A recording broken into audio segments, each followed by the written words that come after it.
Panipi. Ang mga ari-arian ni Willie Revillame tanong publiko.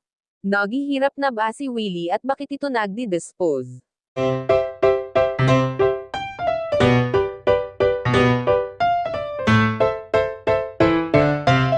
Pundar na to sa showbiz na ibenta ng bahay ni Willie Revillame sa kanyang bakasyonan sa Tagaytay ang malawak na lupain at mansyon ni Willie sa Tagaytay. Inab-anti na sa halagang 3 bilyong piso 3 bilyon na ibenta ang kanyang hometown resort sa bilyonaryo. Mag-asawa na hindi pinagalanan na mipagmay-ari ng 80% ng resort. Sa Boracay sobrang yaman na nakabili nito dahil ng pandemic para tinginignan ang bahay ni Willie. Sa Tagaytay nag-advance gastuhan ng mag-asawa kaya't natulang na. February nagdil na godemanga ito at nabayarang ang TV host personality na si Willie. May mga kumakalat na balita na kukunin ni Willie Revillame ang time slot ng GMA Network na bakantay na 12 noon na nalisa na ng tape na tawanan.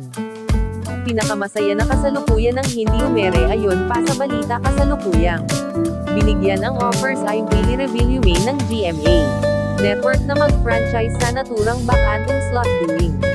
Alas 12 medyo nakakalula dahil mukhang hindi afford ni Willie Revillame kayan manggap gusto naman siyang kuninan kapuso. Ngunit hindi mag-ando sa preso na gustong mangyari ni Willie. At ang Gima 7 kay atang It's Showtime na nakaplanong papalit sa tahanang pinakamasaya ay ang preso na ibinigay sa kanila ng Gima 7 at kinaro ng Afghan.